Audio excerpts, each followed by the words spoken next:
as you can see, music is a huge part of Ellie's life. And he brings it really into everybody else's life, including so many Holocaust survivors who need to hear those notes, who need to hear the melodies. Sally Wasserman and Pinchas Gooder are two of those people who have worked very closely with Ellie, survivors of the Holocaust. And you think to yourself, having gone through such terrible, terrible things in life, how is it possible that you would commit the rest of your life to educating others on what they had gone through, and so millions of others had gone through as well? But that's what Sally and that's what Pinchas have done.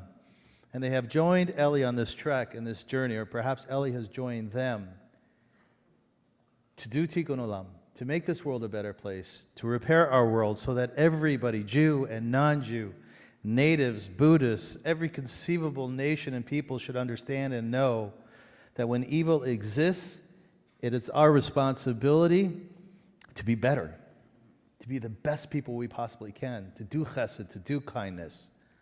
And that's why Ellie does what he does, and that's why, as Fern Levitt said, he sets the standard, he sets the bar for goodness. We may not all be able to reach that, but we know that it's out there. And we know that you can tell people, my father of blessed memory used to say, you can tell who someone is by who he hangs out with. Sally and Pinchas are extraordinary human beings. They were honored by many organizations, and rightfully so. And who better to talk about our very dear friend and colleague, Ellie Rubenstein, than these incredible human beings. Ladies and gentlemen, Sally and Pinchas. My name is Sally Wasserman. I am a Holocaust survivor, and Ellie is my friend.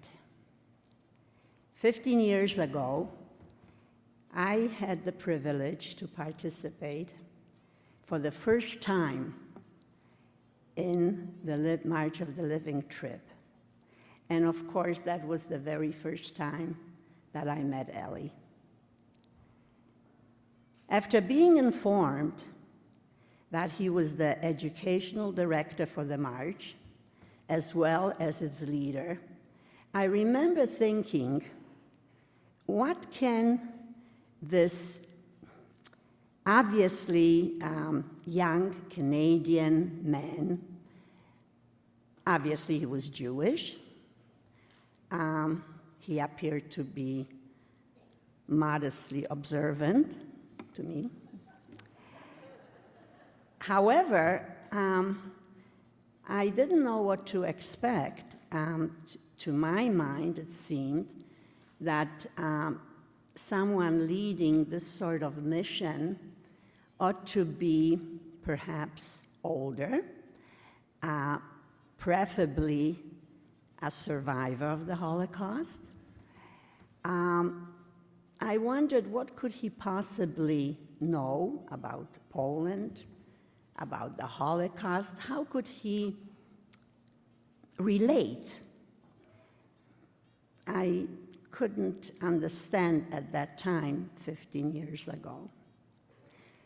Well, I need not have worried, because very shortly I realized that I was indeed in the presence of a young man who was a historian, a humanitarian, and certainly a student of the Holocaust. So, as you can well imagine, I didn't have to worry, and he exceeded all my expectations. I have watched Ellie over these many years, having joined him on 9 trips to Poland and Israel.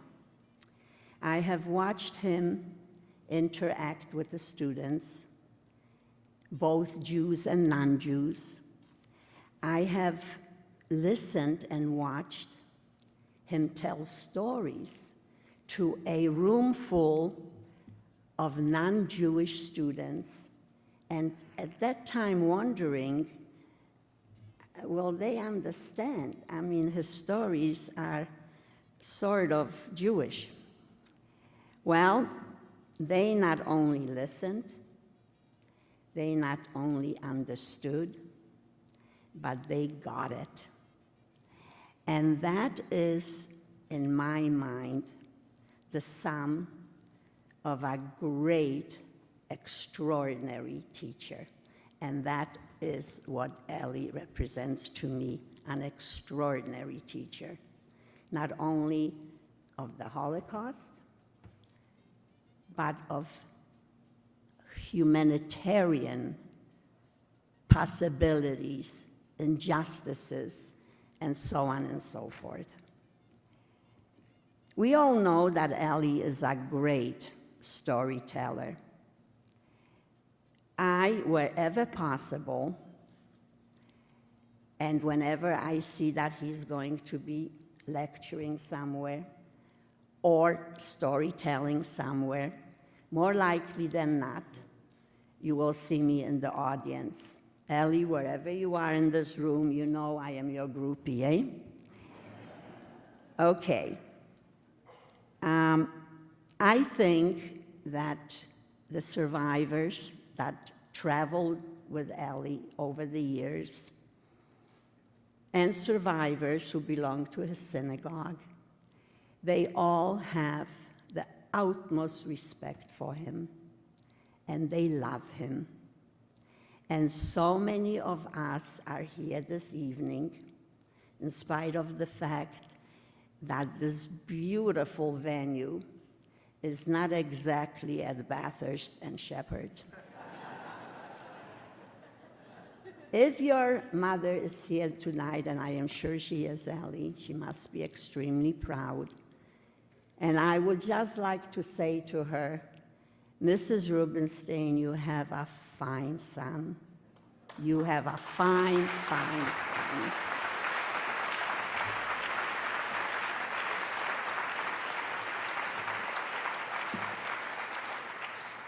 Ellie, I love you. There she is, someone said.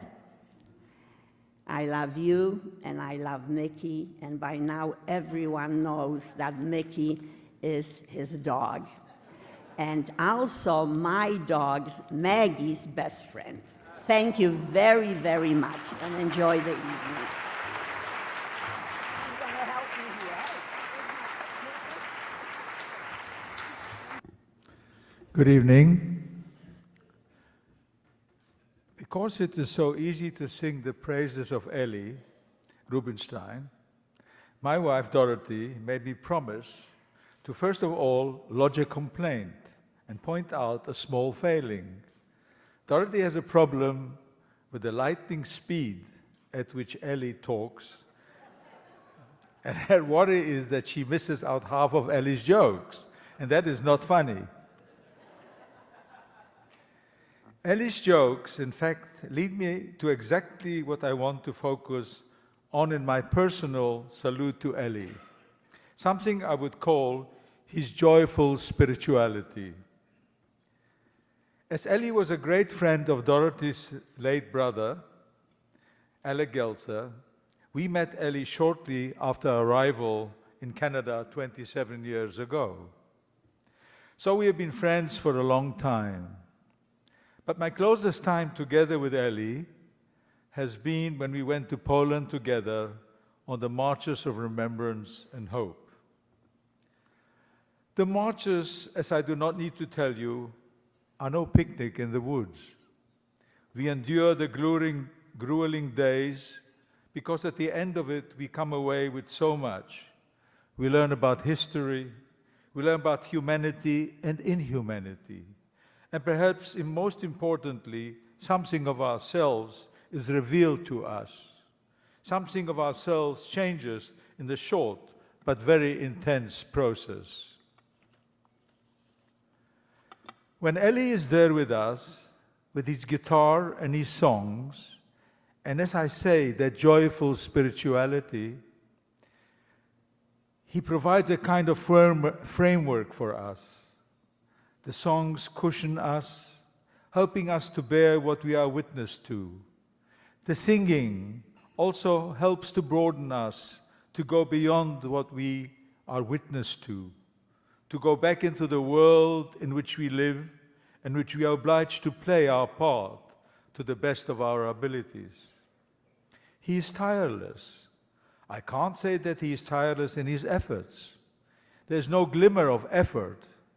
Whatever it is in Eli that creates that atmosphere that draws everyone together seems just to well out of him, spontaneously and with irresistible enthusiasm. I remember one occasion particularly. We were at Majdanek, gathered at the Mound of Ashes.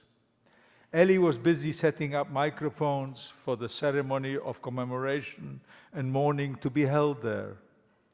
The day was sunny, but suddenly I noticed a small gray cloud far away. I lived in Poland, and I know how things work there. I went to Eli, and pointing to the little cloud, I told him we were in for a thunderstorm. He was not to be deterred.